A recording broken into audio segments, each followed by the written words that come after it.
We'll start off with one of these cards. Let's start off with one of these. Okay. Do I seem like a coffee or a tea person? Sweetened or unsweetened? You look like a black coffee person, but are you? I'm listening. Just because of like how busy you be and like your early mornings and stuff like that, and you like your early mornings, you just seem like you would like to start off a good morning with some coffee. And also because you work, I imagine sometimes late, that coffee helps you grind.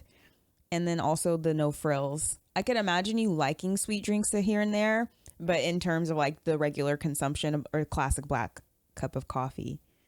But I'm trying to remember if you're a coffee or tea person. That's the question. Well, that's the question. What do I look like? That's what I was saying. I was like, you definitely give tea vibes. Really? Yeah. I feel like you definitely give like a sweet tea vibe, but like a fruit, like fruit in the tea, like infused tea. Yeah, like I see you dabbling heavily into that market. Like I know you like coffee, but like I don't. If I imagine you with a coffee, like I don't imagine you with a coffee. I'm sorry. Really? I imagine you with a cup, and I assume it's some kind of herbal tea. I don't know why, but that's how I feel. I just like maybe the personality type is like floral, bright, light. Yeah. So it's like I feel like what you're drinking is also like I can't see you drinking black coffee. Like, yeah, I need it. I need it. You're my special friend. Welcome, guys, to another episode of Special Friends Podcast. It's your boy Wuzi, and we're back at it again. And look who we have here. It's look, me. Look who made a reappearance. I'm back. I'm back. Back at it again. Yeah. Happy to have Ali back. We lost Ariel though. Yes. It's like we traded. Tagged each other. In and out. Next time I'll be gone, just be them. They'll be in my apartment and I'll be gone. We'll be calling you the whole time. So where do we start? Yeah, where do we plug this up? That's funny. But yeah. First, before I get anything, do me a favor. Like, comment, subscribe, rate the podcast 5 stars. Rate the podcast 5 stars. Rate it 5 stars. Thank you. Yeah. How are you feeling, Ali? Welcome back. Please and thank you. Yeah, I'm feeling pretty solid. I feel like it was a nice weekend off. You know, we were talking about how all three of us, we do a lot. We do a lot outside of this podcast, and I really needed some time off to just be present with what was going on in my life. You know, I'm feeling better though, I would say, but it's just kind of like life is lifing, and it's an interesting place to be when you need to be grounded amidst a bunch of chaos. So sometimes, yeah, being grounded is taking a day off. But it's spring break. We're winding down on spring break, sadly. And I'm really enjoying like the lighter load that comes with it for me, even though I don't have, so because I'm at 3 campuses, you know this, but maybe listeners don't. I have all 3 campuses don't have the same spring break. So last week, Sac City was on spring break. This week, Sac State and Sierra College are on spring break. So it's like 2/3 spring break for me this week. Most of my classes were not happening, and it's making me think about, again, my workload and just thinking about what's really healthy, not feasible, not doable, but like what's really healthy for me. So yeah, it was nice to pause. I feel like it did what it needed to do. I'm still needing a little more focus around that. So we're growing, taking a day at a time.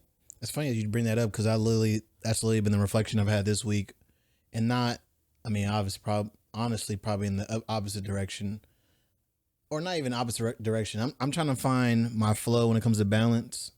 Mm-hmm. Some people I need micro breaks throughout the week, or I should say throughout the day. Some people like to get it all done and have the weekend fully left open. I find myself, I need blocks of work time. Like I try to do, I'm gonna work from this hour to this hour and then blah, blah, blah. I feel like that don't work for me. Especially, we talked about this before the podcast.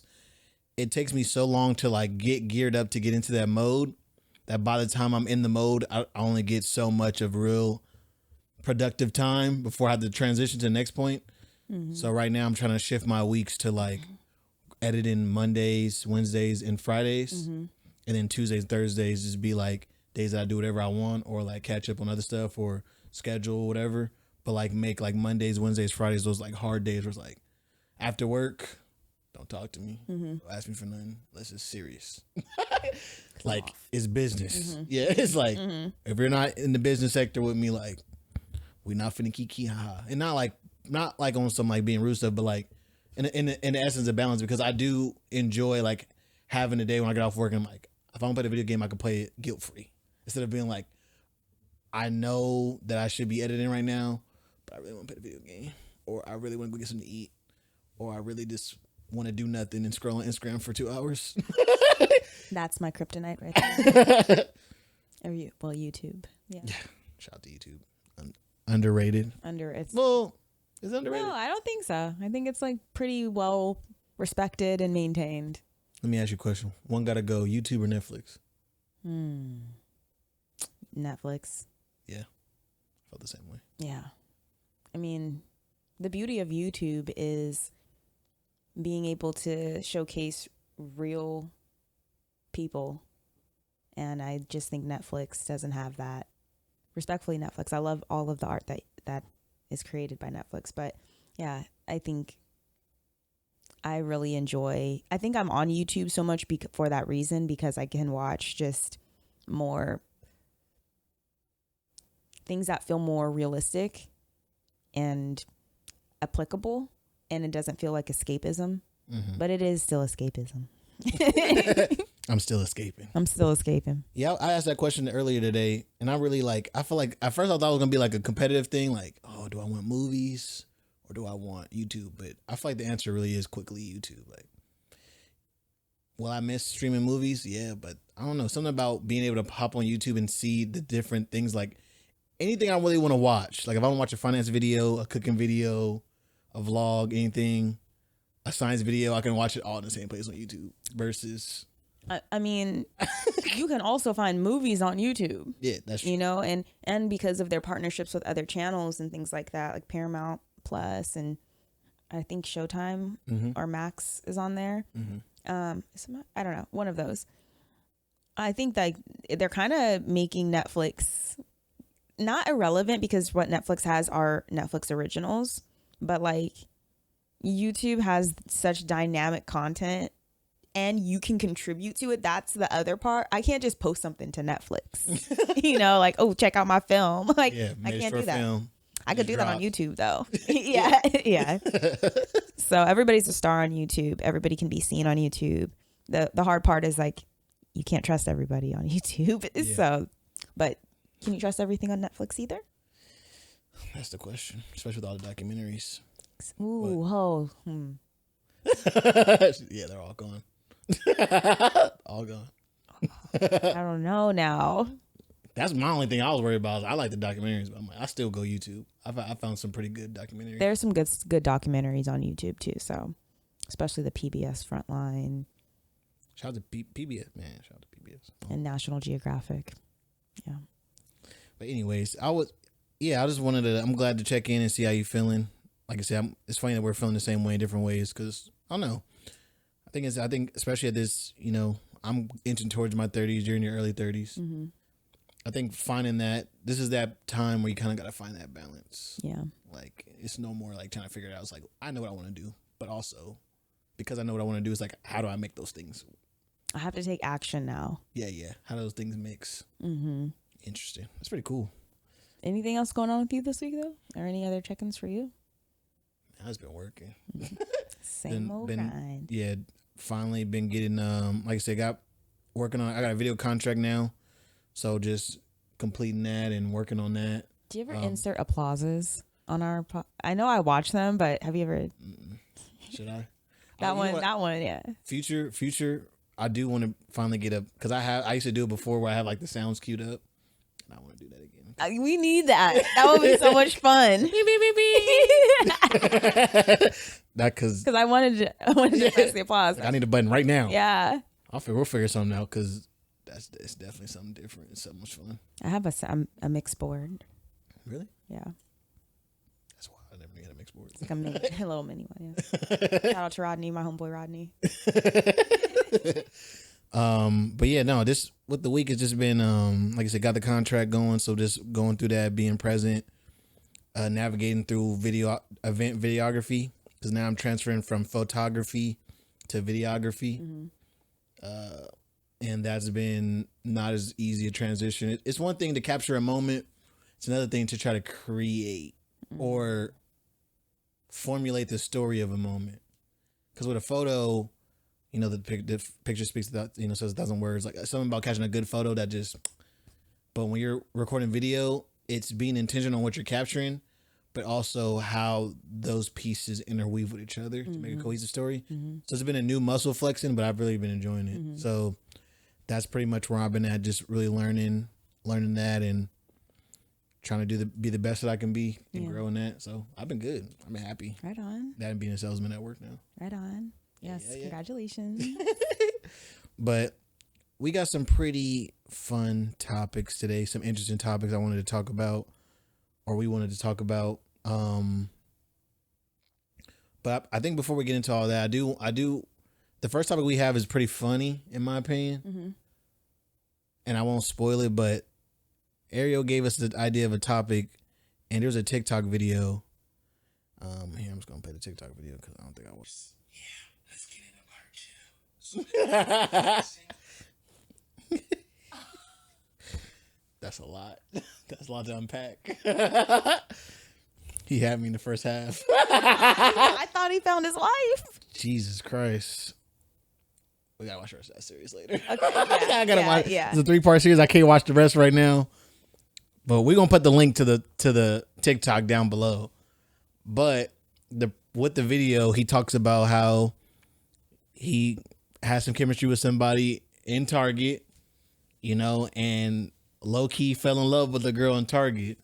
So we came up with we wanted to discuss that. Like, do you feel like I've seen a couple of TikToks talking about Target's a new club. And not like, not in the sense of like, but like in the sense of like you go get dressed, get good and like search. Found? Yeah, find or get found.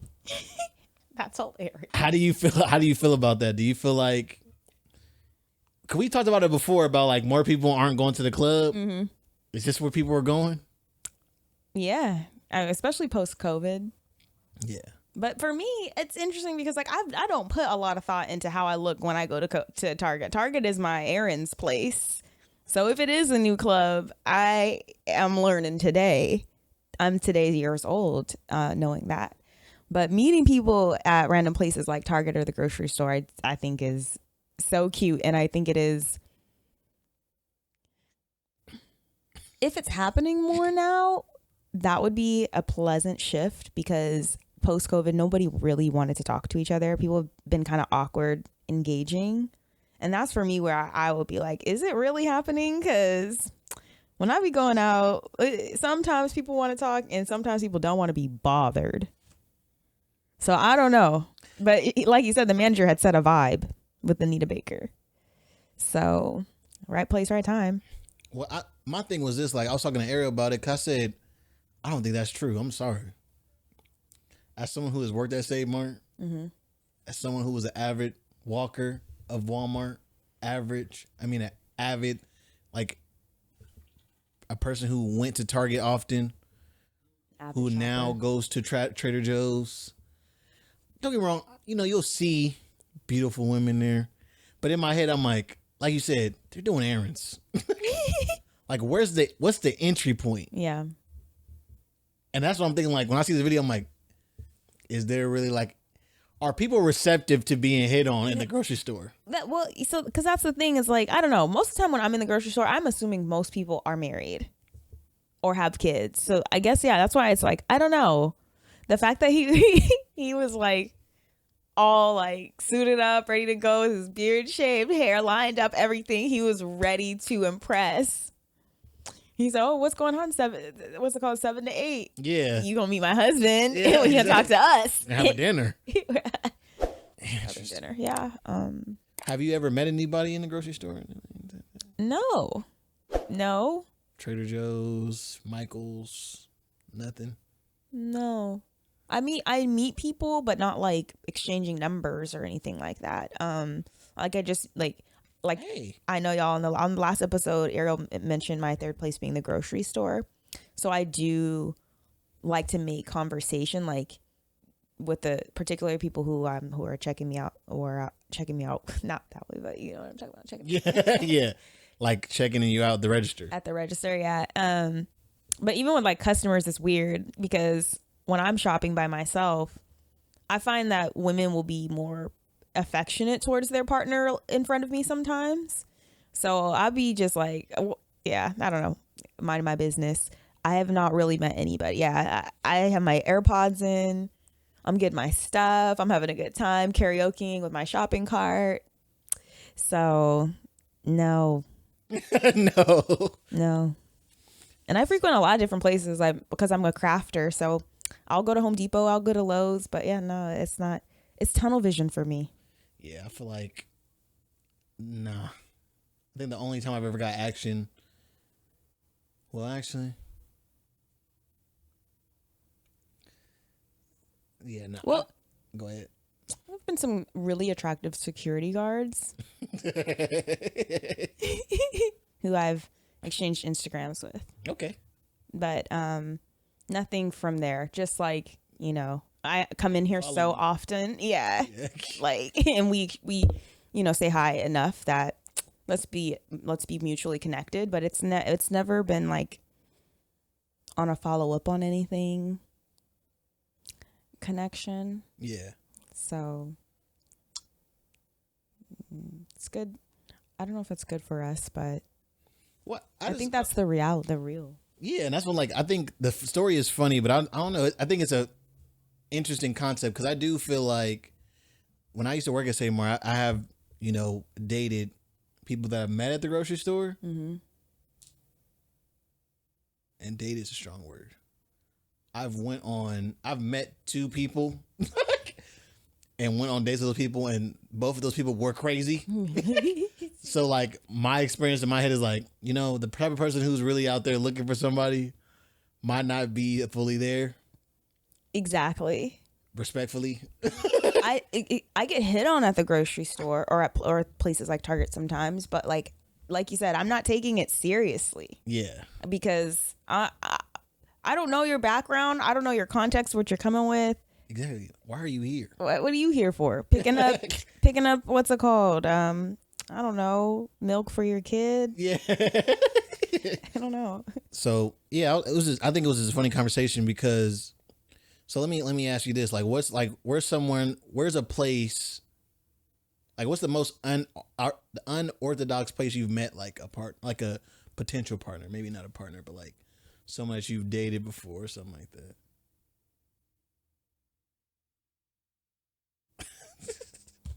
Most unorthodox Twitter, like online Twitter. What Twitter? Really?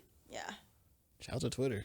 Yeah. That was one of my goals from when I was younger to post my Twitter. Never did. Couldn't make it happen. There was this guy that I thought was super attractive. And I wasn't sure if he was real. I kind of thought he was catfishing. Yeah. Because I thought he was so attractive, but he was real. He was like very real. And I told him that. But yeah, it was a very long,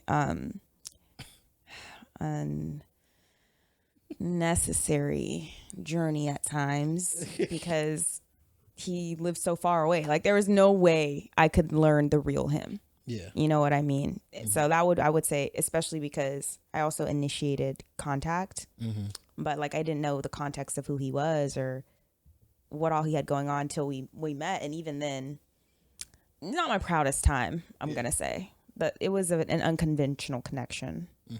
Mm-hmm. I feel that. So, yeah. I don't know. I've always thought about it, but I've never achieved it. So I just thought is it worth it? Honestly, it just created more drama and messiness for me again, it's like having the context of knowing who a person is. Like that's, I don't know. I feel like most of the people that I've dated, I either went to school with or they were in a fraternity. So we shared some kind of mutual network or community. Yeah. And so I at least have friends who knew of them or have something to say about them I can ask. And I feel like that's a very important part of dating. Now, granted, everybody's not going to tell you the truth. People might not say anything, but it's better to me to have the potential of more context about an individual and more credibility to affirm how good of a person they are than to just, blindly trust the internet. But I know there are success stories. So that's just my, my navigation with it. And that makes sense. I think that's why I've never I think I've been on Tinder for Twitter, by the way. I want to be clear. It was Twitter. Twitter, I know. Okay. I've been on go ahead. No. I was on Tinder too for a while, so that's different. I've tried the online dating thing, and it's just, I don't know, it's just not. I just feel like it's too curated. I feel like when something's curated, it's like I don't know. I'm just I usually have the best luck when I date meeting somebody I know or I just met in person. Mm-hmm. I have a better feel for them. But I think the most unorthodox place that I've probably met somebody. I wouldn't even say I always use the word dated. I just did some dumb young stuff and messed with a girl that I met petitioning. And not even the cool petitioning. Like I'm the person outside of Walmart with the clipboard hey, can you sign my petitions? And met her through that. And that escalated. That's kind of cool. Were they cool? In the moment, it felt cool, but on the high side, I'm like, I feel like that's normal. I'm just doing my job, minding my business. Yeah, maybe. Did it feel that way? I don't, it might have been. I don't know. To me, looking back on it, nigga, first of all, why were you pushing petitions? Second of all, huh? There's nothing wrong with that. No, I'm not knocking people who push. I'm not trying to knock people who push petitions, but it was just I shouldn't have been pushing petitions at that time. Why not? That's a lot. That's a story I have to unpack for another day. Okay. So I was pushing petitions, then I also meet this person while doing it. Mm-hmm. And it just, it was ghetto. It was giving ghetto, Mm-hmm. And I think that's, for me, it was maybe I should not do that. Mm-hmm. And again, it was not a thing I was trying to do. I was really just trying to push petitions, but it just happened. But I think it's one of those things, when I think of unorthodox ways, I never thought that I'll be meeting somebody while pushing petitions. Mm-hmm. I don't know. It's pretty funny, though. Yeah. There's definitely a situation like that video, though. That is so funny. I think I also I often met guys when I was traveling randomly.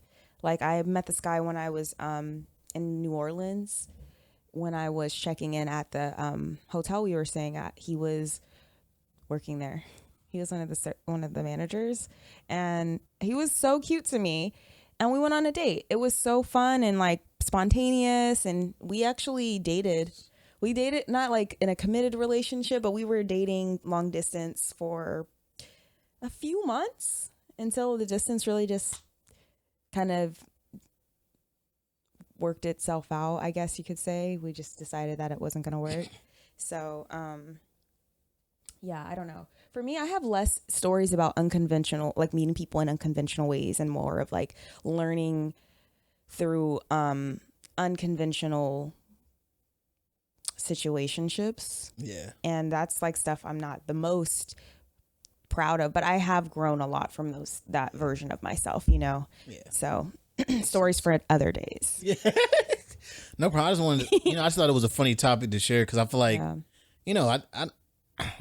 I've had a fun dating life, in my opinion. It's not always been the best, but I've definitely had a lot of fun. Yeah. That's such a positive way to think of it. I think I'm going to start recalling my own dating history in such a way, because I was even thinking I was telling you, I was talking to my therapist today just about how I speak about my life and how I speak about my narrative. And traditionally when I think of, when I speak about breakups, I'm usually oh, he broke up with me. Oh, he such and such. But like I'm equally in this decision-making equation. And so it has been fun, even for the painful things that I've experienced. Yeah. Yeah. It is like a long journey, but a lot of fun lessons. Listen, 100%. I have no regrets. Tough lessons, but fun. Yeah. But a fun dating life. Yeah. Yeah. I like that. I've had a, shout out to dating. Shout out to dating. Shout out to being single. Single Pringles. Yeah. So I wanted to I'll go ahead and Ariel actually had a question. What's your preferred way of meeting somebody you want to date? I know you kind of talked about it before, like as far as like knowing them and like kind of having them in your social circle, but like is there like a preferred place, a preferred way? Like are you the type of person who like I want somebody to introduce me to them or I want to find them spontaneously, or does it matter? I just like people who are forward. I how we meet or how, I don't know. And now when I say forward, I don't mean like, I don't know. I don't want to have to decode. So that's the main thing. It doesn't matter if it's somebody that's introducing me or if it's a community. I mean, that's helpful.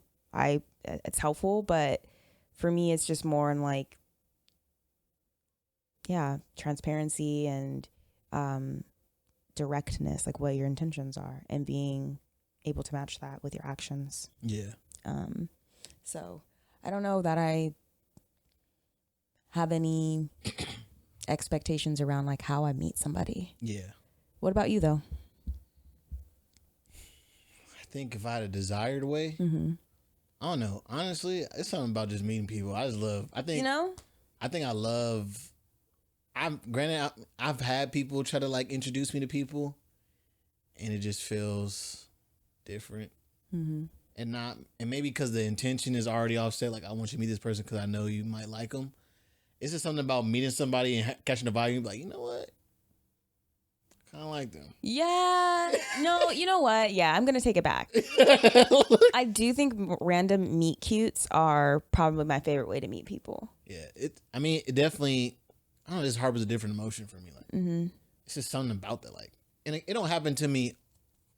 Well, actually, I think every time I've ever dated somebody, it's been like that way.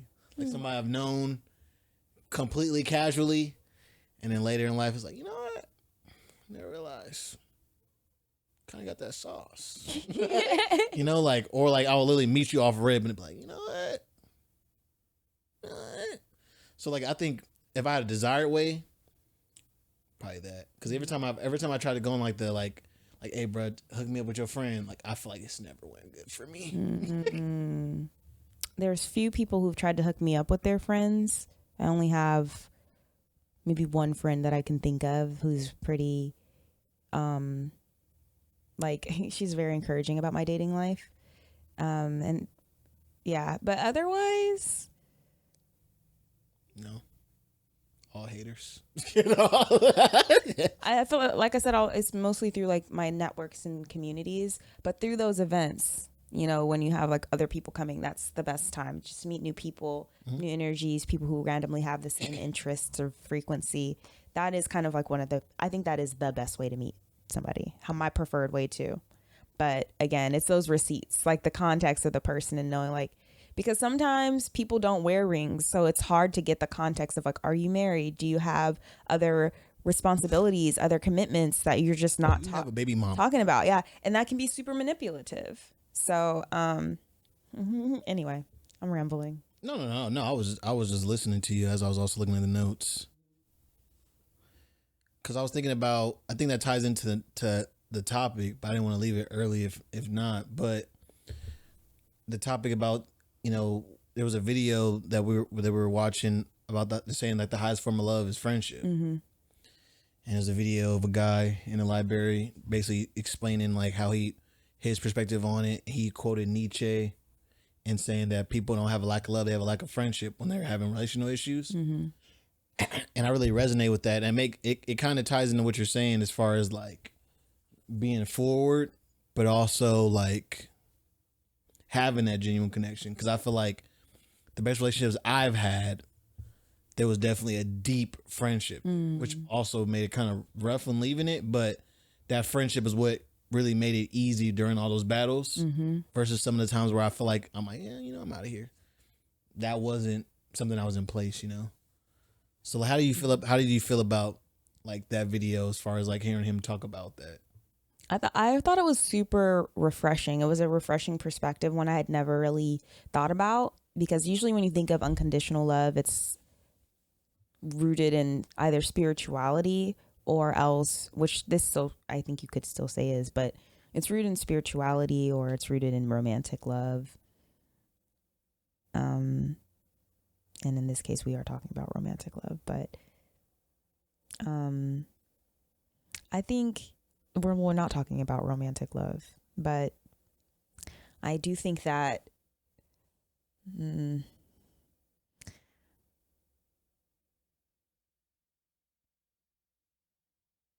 it comes to that particular video, and when I think about my romantic relationships and I'm thinking about the friendship in it, and I think about what he said where like most of the problems, relationship problems, are rooted in friendship, you know, the quality of the friendship, the love of the friendship. And I'm like, damn, yeah, no, it's either I wasn't being a good friend or they weren't being a good friend to me. But I find that like who's there for me in those times when I'm in a breakup or something, it's my friends who are loving me unconditionally, who are, you know, standing by my side and helping me through those things. So, and friends who make me feel safe, make me feel comfortable, that may help me laugh, and all the things like he was saying in the video. When you think about how it's so much easier to maintain that or have that in a friendship, whereas in relationships, it's like that commitment to friendship isn't the same commitment you have to romance. I don't know if that makes sense at all. It's almost like they're separate, but if you really, because I've dated plenty of dudes who are like, no, the friendship comes first, but in the long run, they don't treat me like a friend. Yeah. And so it's like,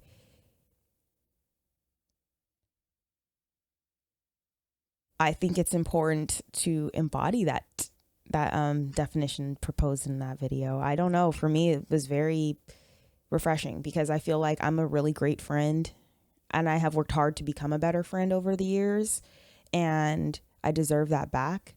So, and I also feel like I felt, because I'm not in a relationship, like I was lacking in some way. But when you really think about unconditional love, particularly in the form of friendship, you know, it's like, no, I've got love all around me. And if you're not just like isolating yourself to, or I guess you could say compartmentalizing romantic and platonic, and it's just unconditional love that you're experiencing, you probably could experience so much more love in your life. Yeah. So I loved that TikTok, and I really agreed with it and felt inspired by it. But what about you? What were your thoughts? Well, I mean, I'll say I definitely agree as far as the umbrella of unconditional love, because I think I've definitely run into issues with romantic relationships about how hard I go for my friendships, because I don't think people understand that. I think people, like you said, I think compartmentalize is the perfect word. I think people branch those two things off and don't recognize that that's all one. We talked about it on the episode with CJ and everybody here. Like, it's important for me to have my friendship, like have all my people interconnected, like one big friendship. I think that's important for me per se, especially when it comes to like the romance part of it, because I love everybody that I'm, especially if you're my real friend, like not like we're homies, but like you're my, like you're my real friend. Like I definitely love you. And with that, like, yeah, I'm gonna check in on you. Yeah, there's like certain things that I'll do. And like, there's gonna be certain times where you get more time than other people because whatever you might be having going on. So, and I think, and not to take it too far to another topic we have, but about the topic about the truly like lifelong friends. One of the things was the understanding like when you prioritize family and the career and stuff like that.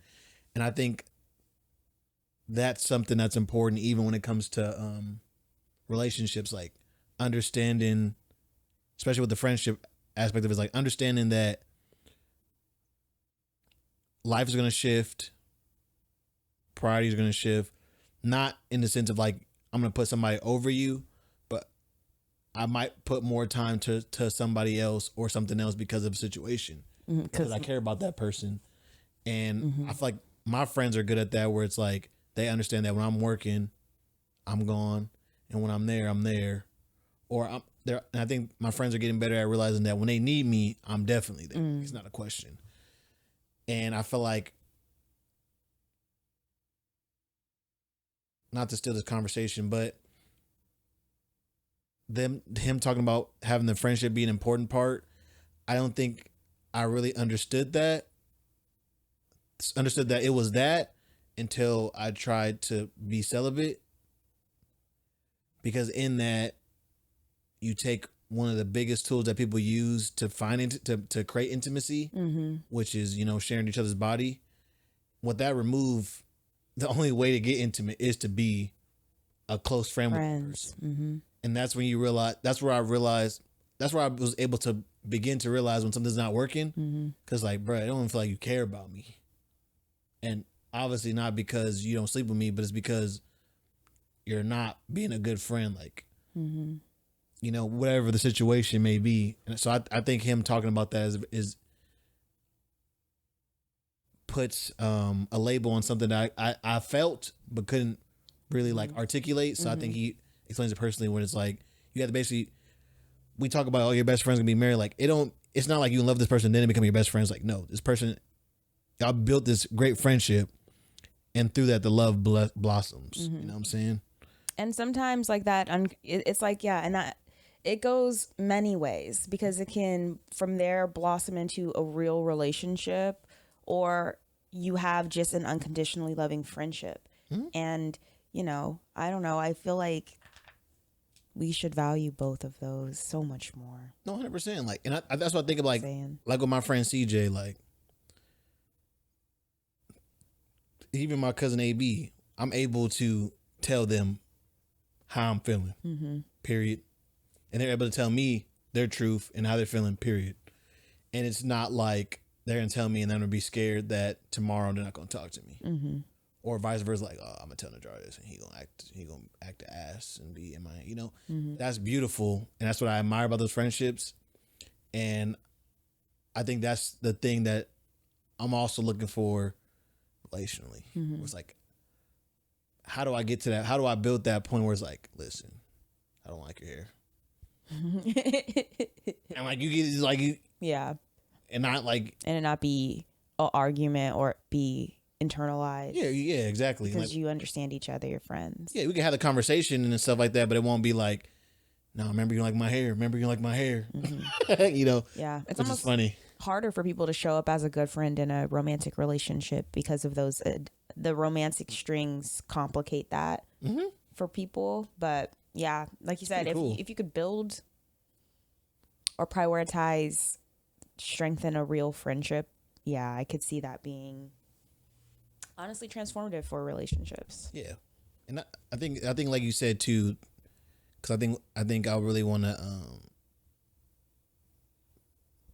stand on that point where you said about like understanding the unconditional love you also get from your friendships, because sometimes we get caught up in relationships and we don't realize some of the longest standing love that you have comes from your family and friends. Like, people go through partners here and there, but like a lot of times somebody has a friend that they've had for over a year or two, and you definitely have a family member that's been there like pretty much your whole life. So it's like, recognizing too, like, are you being like, they might be loving to you, but are you being loving to them? If they've been there consistent times, like how often have you been consistent for them? And I think embracing that will definitely help in all areas of your life. So I think that's pretty cool to think about. Yeah, I did like, I don't know. Again, if you haven't before, or if you've been teetering on the idea of like kind of being celibate, and I obviously I did it for spiritual reasons, but I did also do it for the health of relationship reasons. Is you know, kind of like not having that those goggles. I know it ain't working, but shit, I dab. You know, but it's like without that now, it's like you said, you can focus on the friendship, but also when it's not working, it's just so clear. It's easier to it is easier to see. Because I was celibate last year for majority of last year, and then I started dating somebody, and you know, was ready to engage and share again, and it's just kind of things didn't work out, and I can honestly say being celibate throughout last year gave me so much ability to be able to navigate that relationship more effectively. And not just purely based off of, like you said, the convolution of, what sex oftentimes brings, especially when it's introduced before there's a friendship established. Exactly. So, yeah, I'm with you on that. There's a lot of power in the celibacy journey. Do you feel like so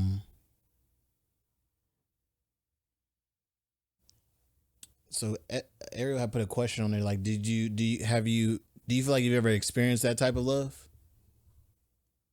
As far as like the friendship, the unconditional, like, or the three types of the as far as like have you ever experienced like being friends with somebody on a level that, and like that was like the foundation of your guys' relationship?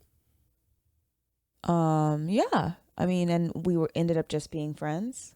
Well, just in at least for, it depends how you interpret it, right? Like, I'm not trying to misinterpret it for you, but that was a question that she wrote, was like, have you ever experienced that type of love, as far as like feeling safe and be able to be engaged in friendship, whether that be with a partner or with or a platonic situation? Probably. Sorry, Ariel, I told you I was going to read these questions earlier, but this time I did not. Well, you can take your time with it, because like my initial thought was like, again, like I said, I talk about CJ a lot. I feel like me and CJ have a great rapport, and we talked about, again, our struggles and stuff like that. But nonetheless, I feel like CJ is probably like the third closest person to me in my life. Third or fourth, depends if I'm forgetting somebody. And I think that comes from just having,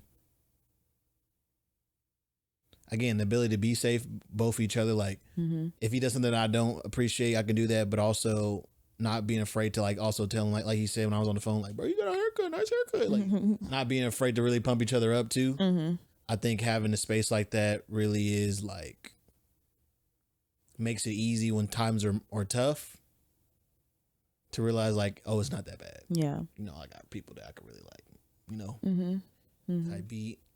So like that, even like in romantic, like I've had some partners in the past where it's like, we've really had like, you know what I'm saying, we really had fun. Like that's what I said, like, yeah, things didn't work out, but we really had like a great time. Like it wasn't like boo-hoo the whole time, and it was just like one major thing that just happened and it just like had to end it. But throughout the process, it was like genuinely like, fun. And I always attributed it to like just being young and dumb and not having priorities, but I do feel like that's something that's still possible. I just don't think I think as I get older, it becomes more of like I need to be married, so it needs to look like this person needs to have this person, blah, blah. But there's a lady who was on a radio show talking about like, I know, like, I'm not looking for a guy who makes more money than me. Like, I know I'm gonna be making money regardless, and like, I don't care if he's making $20K a year, $40K a year, whatever, catching the bus.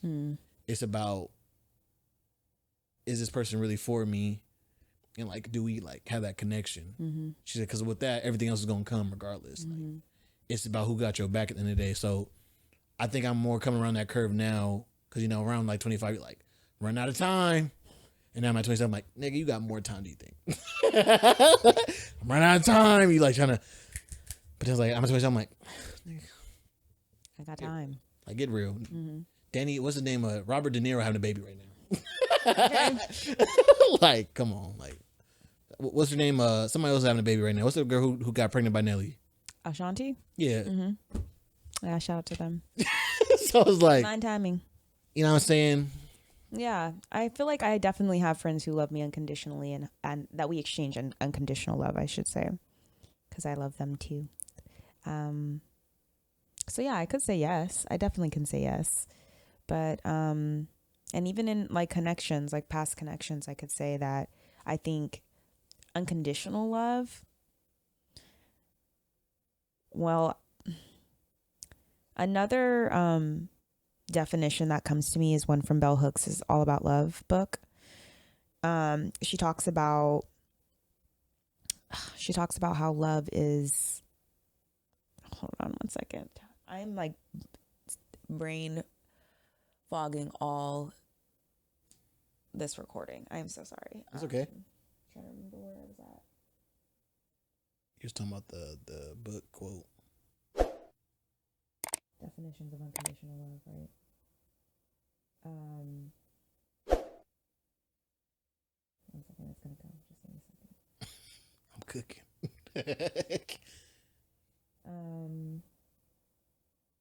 I remember. Okay, so yeah, unconditional love is, this process where the purpose is for spiritual growth, your own spiritual growth and another person's spiritual growth.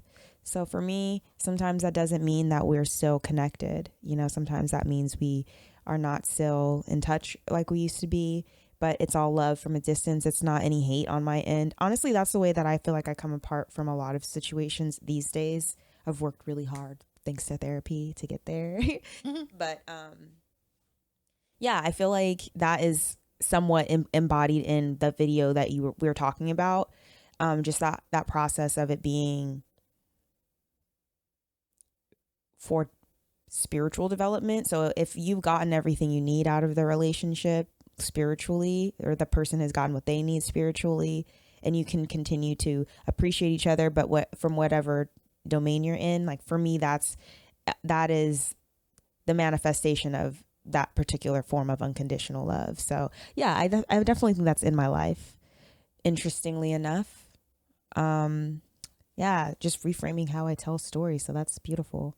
Mm-hmm. How I tell myself my stories. Yeah, exactly. Oh, I'm sorry. I feel like I'm kind of rambling right now today, but you're okay. No, not at all. Spring break mind. Spring break mind. Spring break brain. I think with this is it's important to talk about the 3 signs of lifelong friendship. I explained one, which was the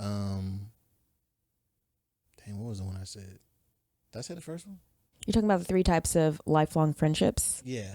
Yeah. You did briefly mention it, but we didn't cover them. But you talked about the type of friend that, I think you were talking about the type of friend you can just pick up.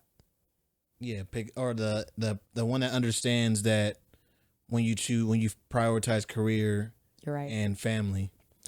So I said that one, but the second one was there could be like a space of time, even a few years, and you guys pick up like nothing happened. And then the third one was hold on, no, we got this. Yeah.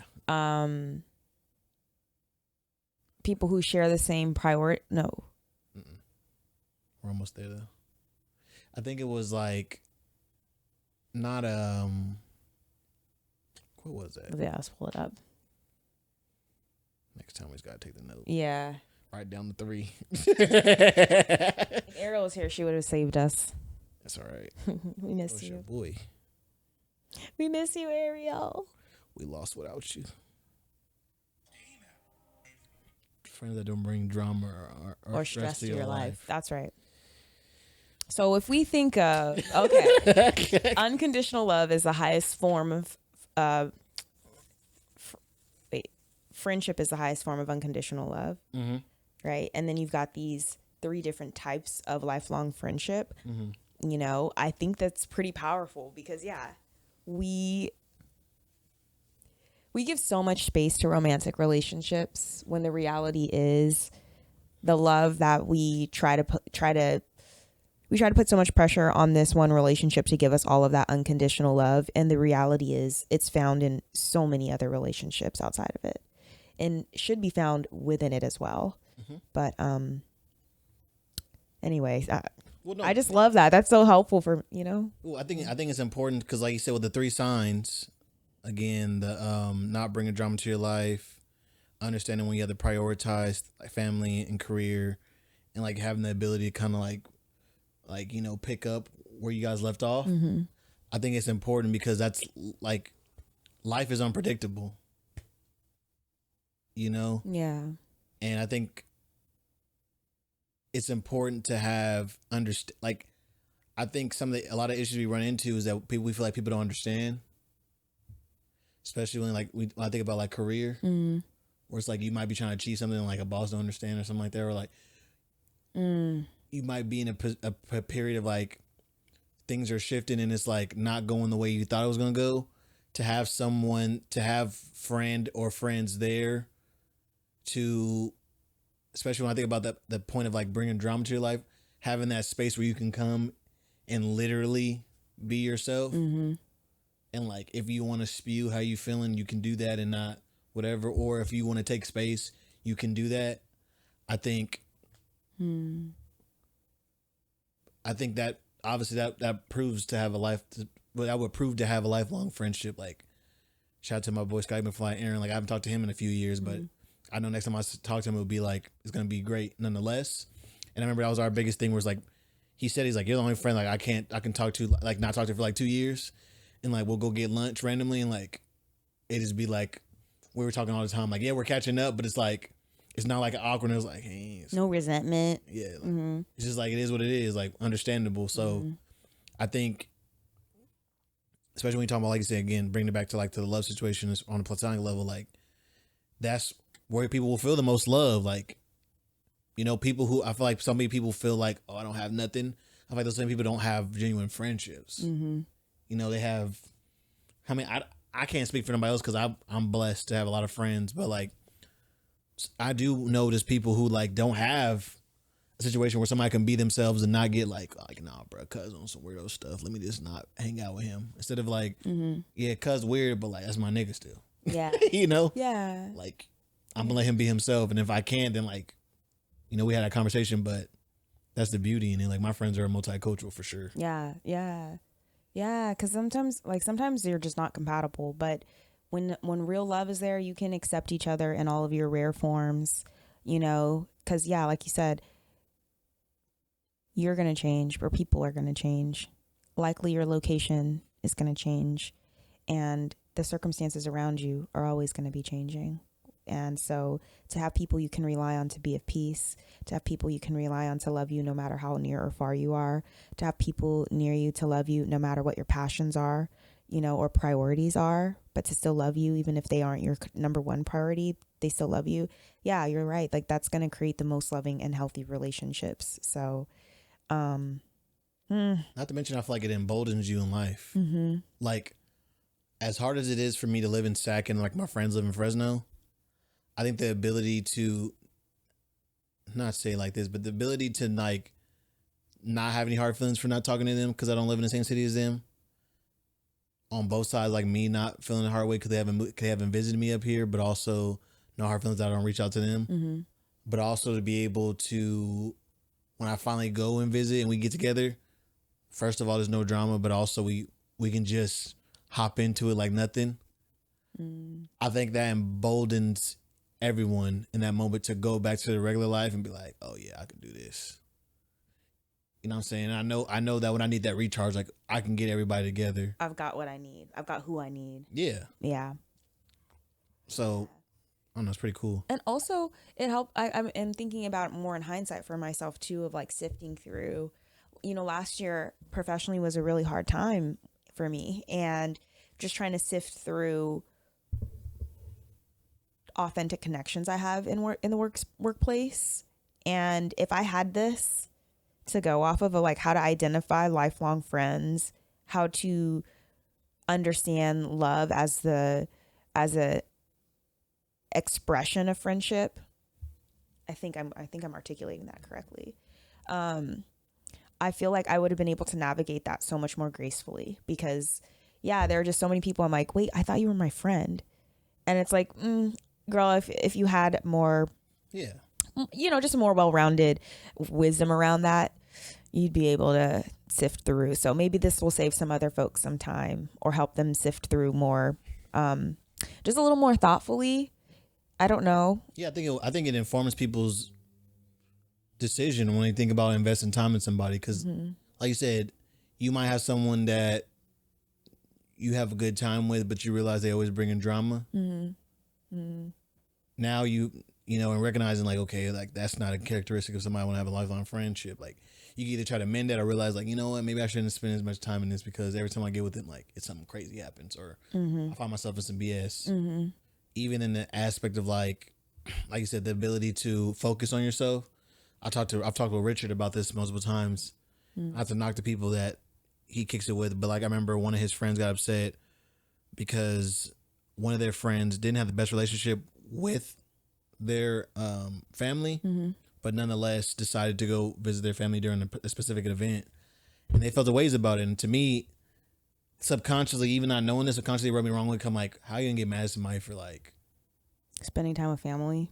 Yeah, like even though you feel like they're a part of your family as well, but it's like you got to recognize like at the end of the day, like that's what you want them to do. Like, yeah, like I might understand that a friend might have a bad relationship with their dad, but if they want to do that, I'm like, I'm gonna promote that. Like, yeah, bro, you should try to build that relationship. Yeah. And if it doesn't work, like we know, but I'm not gonna be like, bro, you know how your dad is. Like, no, because ultimately, if it works out, that's a win. You know what I'm saying? Like, and him healing is going to create a better frequency for how he shows up in so many other relationships. Exactly. So, but also I want to shout out to my sorority sister, Shokia. Shout out to Shosho, because she commented on one of our past videos about we were talking about this, and I was commenting about how I'll be distant from a lot of people, especially like my sorority sisters. It's been so long, and she was like, it doesn't matter how long, know I love you. And that right there, just the epitome of knowing that folks still love you, even if they haven't heard from you and that they're not holding it against you. Just shout out to those friends. Shout out to my friends who are really riding for me. 100%. Those are the people worth investing time into. And us here, our podcast team. This is such a, blessing. I mean, creating that space. So let me see. I think Eric got some questions. I'll make sure because I don't want to do her questions dirty. That's such a nice docket for us. Do you resonate with the factors that are claimed to be resonated? So, like, did you resonate with what he's saying as far as the signs? Like, do you feel like those are true? Yeah, I think so. I think those signs are true. The laughing a lot, the feeling comfortable and safe, feeling like you can be your full self, your authentic self. Those are all. And I feel like you first experience that in your family, ideally. Like, ideally, you do experience that at home. But there's like a certain point where like things become more complicated as you get older. Just like romance complicates things. Yeah. Age might, I definitely think so. Independence. Especially like when I think of like my family has a wide age gap. Like my grandma's oldest kid is 65. And then like the youngest member in our family is like a few months old. So like such a range of family. I think that can be difficult to navigate because people grew up in different eras and different generations and different microcosms, like micro scenarios. Like even like on the phone last night with like my little brother and like my little nephew is like, like it's important to like allow that space for them to be themselves, because if again, like you said, that's where the example stems from. Because like I'm not gonna have a friend that's gonna be bad to me. Like my family good to me. Like you don't want them to run away from your family to go find like some sucker friend. It's like, oh, I don't need to have a friend. And I've always been that way. I'm like I always got my cousins. Like y'all niggas don't want to be my friend. I don't care. I got family. I'm gonna hang out with my cousins and like, and if I want to be my friends, cool. So I definitely think what you're saying is true as far as you learn that from your family because, those are your first people that you spend most of your time with. You learn how to be yourself around. Got to be yourself around. Ideally, not everybody has that privilege. That's true. That's true. But yeah, my family, they've done a solid job of supporting. But the thing for me is like, I feel like as a kid, I was a good kid. And so that's all I feel like I'm known for, is doing good, and not always. That's not to say I'm not saying that like I've never done anything better in my life. Yeah, but like I was not the kid to sneak out. I wasn't the kid that was like going to parties in school or anything like that. If anything, I had like a smart mouth, which I shouldn't shrug off, because that's a pretty it's still pretty big. Bad. That's pretty bad. It's not a good thing, but I mean, I'm pretty sure people will take that over like sneaking out.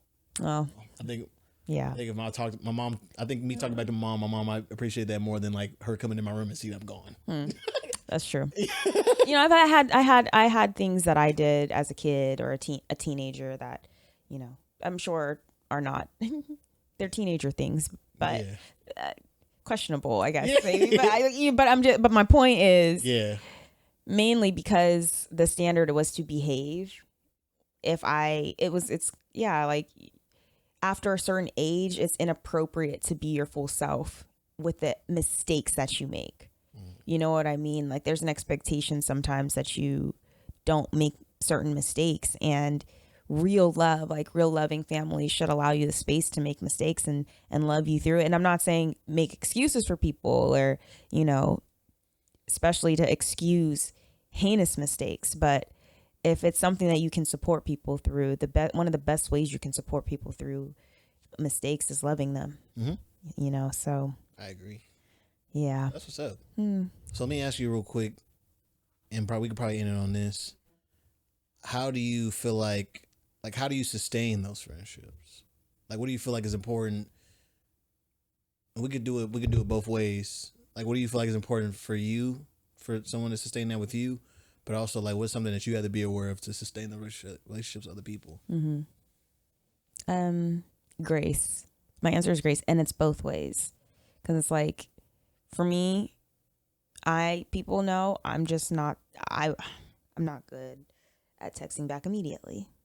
Even romantic partners, I'm so busy with my day, and also my focus is just not very good. So to me, it's like grace, having grace for people to be who they are. Again, like not holding me. I'm not going to say people, me, not holding me up to some standard that is outside of who I actually am. Yeah. That's what I need. And that's what I would hope for my friends to hold the mirror up to me on, if I wasn't offering them that same grace. That's how I think that's maintained. And also, like Shokia and other friends reminding you that, look, you're safe. If there are moments where you're feeling like, I don't know, I'm sorry I didn't get back to you for 3 weeks, like reassuring friends that, girl, I love you anyway. It don't matter. I mean, well, I would have liked you to get back to me sooner, but I love you anyway. You know what I'm saying? Like, I know how you are.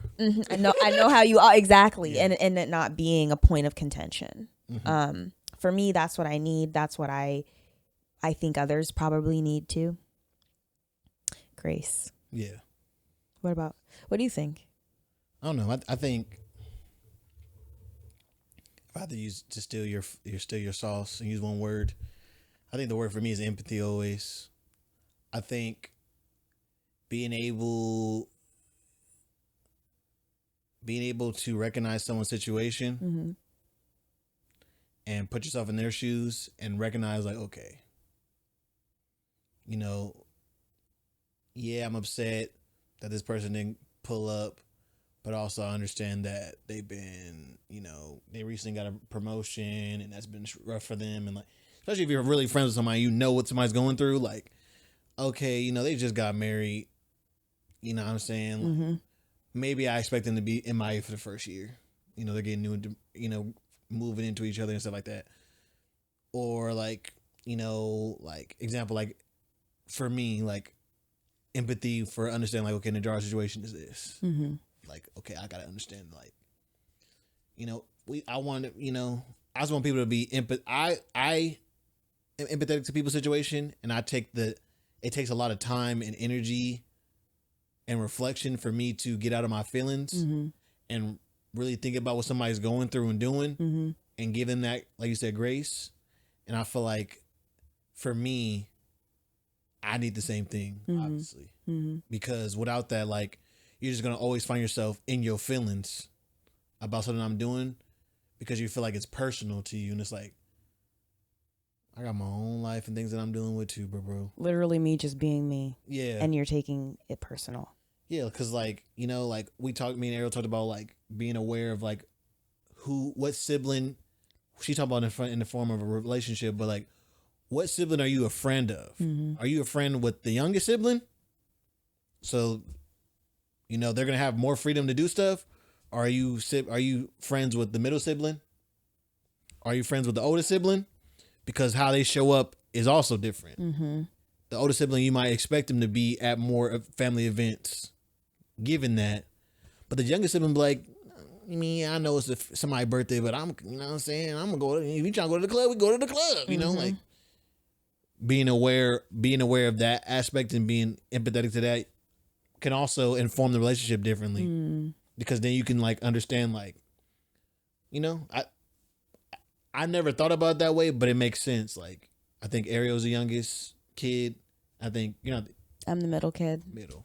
And only, it depends. Yeah. On what side of the family I'm on. Mm-hmm. Like, Richard's the only child. Mm-hmm. So I understand that there's going to be certain stuff dealing with him. Like, he's going to be more upset when I turn stuff down because he's going to, you know, take it more personal. But I'm understanding that he's the only kid. So like, there was no reason to say no. It's not like it's your brother's day. It's like, no, this nigga's it's just you. So you want to go somewhere, like, it's a yes for the most part, unless it's something crazy, you know? And like, same thing with CJ. CJ's the oldest. So I understand, like, you know, there's certain examples he has to show. So certain stuff that he won't want to do. So, like, no. And I think it's cool to think of relationships in that way too. Like being again, the word is empathy for me. In order to allow space in friendships, especially like to have a lifelong one, I think you have to have that empathy. And I feel like I won't go into like we lack it or anything like that, but I just feel like that's important. Yeah. To have to sustain that. It is a skill. Oh. So yeah. For sure. Love that. Empathy and grace. Period. I wonder what Ariel's word will be. We'll have to ask her next time. Comment, Ariel. Yeah. We miss you. That's so funny. But guys, thank you again for another episode of The Special Friends. Shorter than our usuals, I feel like. Yeah, I don't know. we're at 120. Yeah, 120. Maybe. But Or, it's like, well, one. yeah, Some, we cut it up. whatever it is. Yeah. It's around the 1 hour mark. Yeah, that is a nice, short and sweet. Yeah, sometimes we'll go 2 hours, but you know, I don't know. I'm you know. It's Thursday. Catching the vibe, and I'm just like, you know. I'm feeling I it. don't feel like a 2 hour day. It doesn't. Yeah. Yeah. It feels like you know. And that's all, folks. So, as always, I want to tell you guys I appreciate you for making it this far. Do me a favor, like, comment, subscribe, rate the podcast 5 stars.